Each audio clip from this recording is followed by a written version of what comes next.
En 2012, Drake a écrit une chanson intitulée The Motto, mais ce que la plupart des gens en retiennent, c'est YOLO.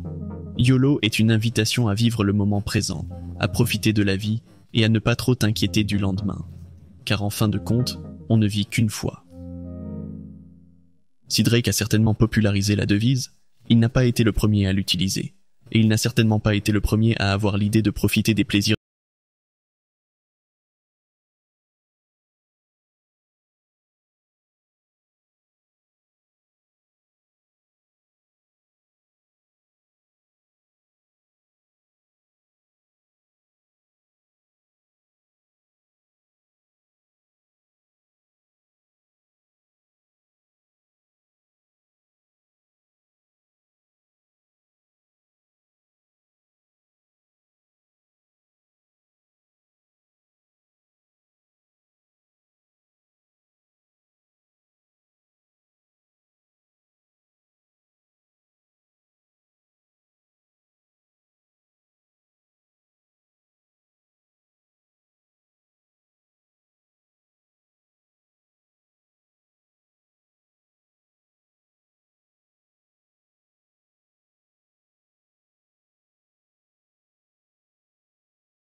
rester l'idée de l'hédonisme. Parce que dire que le but ultime de l'existence humaine est de rechercher le plaisir et d'éviter la douleur semblait vain. Cette opposition, combinée à la montée du christianisme et de la Grèce antique à l'époque, a entraîné la mort de cette idée extrême de l'hédonisme avec Aristippe. Bien des années plus tard, Épicure, considéré comme le père de l'hédonisme moderne, a redéfini ce qu'était l'hédonisme. Et pour ce faire, il a dû commencer par redéfinir un certain mot, le plaisir. Pour Aristippe, le plaisir était un état d'extase et d'excitation, cette sensation extraordinaire que l'on éprouve après avoir croqué son plat préféré, ou après avoir bu sa première gorgée de café le matin. C'est ainsi que la majorité d'entre nous définissons le plaisir. Mais pas Épicure. Pour Épicure, le plaisir est un état de tranquillité. Au lieu d'encourager les gens à se laisser aller à une satisfaction constante, Épicure pensait que le vrai sens du plaisir était de tuer la peur de la mort et de Dieu. Car ce n'est qu'à ce moment-là que l'on peut vraiment profiter pleinement de ce que la vie a à offrir.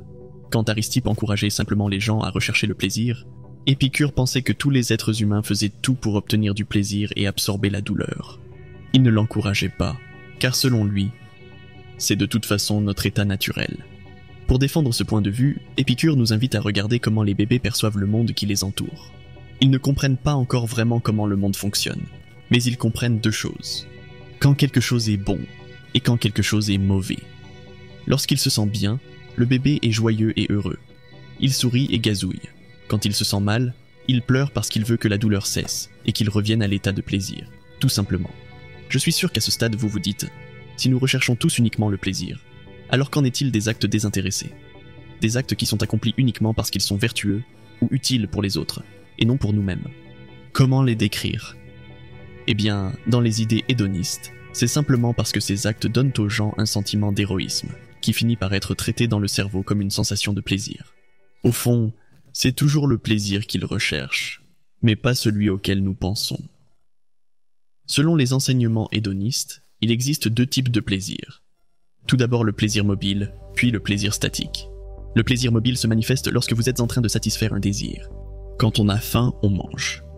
Quand on a soif, on boit un coup. Lorsque vous avez besoin d'une pause, vous faites une sieste. Le plaisir statique est la tranquillité que l'on ressent une fois que l'on a satisfait ses besoins. À ce stade, l'adrénaline a fini de couler dans vos veines, et il vous reste un doux sentiment de satisfaction. À ce moment-là, vous ressentez un sentiment de tranquillité, et vous continuez jusqu'à ce qu'il se transforme malheureusement en douleur. Car selon Épicure, il n'y a pas d'entre-deux. L'absence de douleur est un plaisir, et vice-versa. Mais même avec cette façon plus modeste d'expliquer l'hédonisme, beaucoup de gens ne sont toujours pas d'accord et froncent les sourcils. Et ce, à cause d'une chose, l'idée que le plaisir est la seule source de valeur intrinsèque. Réfléchissez-y un instant. Si le plaisir est la seule valeur intrinsèque, alors que faire de choses comme trouver un sens à la vie, accomplir de grandes choses, construire et entretenir des relations durables, devenir une légende dans un domaine particulier, ou même quelque chose d'aussi simple que de vivre religieusement, ou de maintenir un ensemble de croyances morales qui nous tiennent à cœur. Les hédonistes pourraient essayer de faire valoir que toutes ces choses n'ont pas de valeur en elles-mêmes, et qu'elles n'ont de valeur que parce qu'elles nous procurent du plaisir. Mais le maintien des croyances religieuses n'est pas toujours un plaisir. En fait, la plupart du temps, elles limitent le type de plaisir que l'on peut en retirer. Néanmoins, cela donne aux gens un sentiment d'accomplissement qui, pour eux, est meilleur que le plaisir auquel ils renoncent. Si le plaisir personnel est le seul but de l'existence humaine, les personnes qui profitent du mal qui se produit dans notre société ne lutteront jamais contre lui. Les gens ne se battront jamais pour le bien commun lorsqu'ils risquent de les affecter négativement. Pourtant, chaque jour, nous voyons des personnes mettre leurs propres désirs de côté, pour aider d'autres personnes. Des gens sont excommuniés de leur famille, rejetés par ceux qu'ils aiment, parce qu'ils ont choisi de s'exprimer et de se battre pour ce qui est juste, même si les problèmes ne les touchent pas directement. Si nous courions tous après nos propres plaisirs, cela n'arriverait jamais. Nous serions tous occupés à profiter de notre société brisée, parce qu'elle nous est bénéfique, sans nous soucier d'essayer de la changer. Une autre pierre d'achoppement à laquelle les hédonistes sont confrontés lorsqu'ils tentent d'argumenter leurs convictions est la valeur de la réalité. Si le plaisir est le but ultime, peu importe que ce plaisir soit réel ou imaginaire, n'est-ce pas? Si nous disons que les gens recherchent toujours intrinsèquement des choses agréables, alors s'il existe une option pour un plaisir illimité, ils ne devraient jamais choisir autre chose. Pas vrai? Pour répondre à ces questions, Robert Nozick a créé une expérience de pensée. Il a demandé aux gens de choisir entre être branchés sur une machine à plaisir pour le reste de leur vie et vivre leur vie réelle, dans leur réalité actuelle avec la douleur qui existe dans notre monde et l'accompagne. Les gens choisissaient toujours cette réalité. Parce qu'en fin de compte, vivre une vie qui n'est pas réelle est inutile et dépourvue de sens. Et même avec l'option de la chose la plus agréable au monde, les gens préfèrent avoir une douleur qui est réelle, quoi que réelle veuille dire. Comme je l'ai déjà dit, les meilleurs souvenirs sont ceux dont on se souvient avec plaisir et difficulté. 20 ans après avoir quitté la maison de son enfance, Abraham Lincoln y est revenu et l'a trouvée en ruine. En la regardant, les larmes aux yeux, il a dit « Je revois la maison de mon enfance, et je suis attristé par la vue. Et comme les souvenirs embrument mon cerveau, il y a aussi du plaisir. » Ce beau mélange de plaisir et de douleur est quelque chose que la vision hédoniste du monde ne prend tout simplement pas en compte. Lorsque vous terminez vos études secondaires, vous êtes enthousiaste à l'idée des aventures qui vous attendent à l'université. Vous quitterez probablement la maison pour la première fois, et vous serez enfin seul, capable de profiter de ce que le monde a à offrir. Ce sentiment est agréable. Mais il est aussi douloureux. Vos amis du lycée et la simplicité de l'enfance vous manqueront. Vos parents, vos frères et sœurs et la communauté dans laquelle vous avez grandi vous manqueront. Et bien que ces pensées douloureuses assombrissent votre cerveau, il y aura aussi du plaisir. L'hédonisme est mal vu dans la société moderne, car il ouvre la porte à un piège dans lequel on peut facilement tomber. Le plaisir est un désir insatiable. Si vous avez faim et que vous vous remplissez le ventre, il suffit de quelques heures pour que vous cherchiez quelque chose d'autre à manger. C'est une quête sans fin. Si ce désir devient la seule raison de votre existence, il peut rapidement devenir difficile à contrôler. C'est ainsi que la plupart des gens deviennent dépendants. Au départ, il ne s'agit que d'un plaisir fugace, et, très vite, la raison pour laquelle vous faites ces choses cesse d'être la recherche du plaisir, pour devenir une soif inextinguible et incontrôlable de ces choses. Un piège dont il est très difficile de sortir. Un piège dans lequel de nombreuses personnes restent coincées pour le reste de leur vie. Mais cela ne veut pas dire que nous ne pouvons pas apprendre certaines choses des principes hédonistes. Car même si nous n'aimons pas y penser, il est vrai que demain n'est une certitude pour personne. Alors autant tirer le meilleur parti du présent. Le fait de décider consciemment d'apprécier les petits plaisirs quotidiens peut nous aider à mener une vie plus heureuse. Si votre voiture tombe en panne et que vous devez marcher jusqu'à l'école, ne vous précipitez pas. Appréciez le voyage.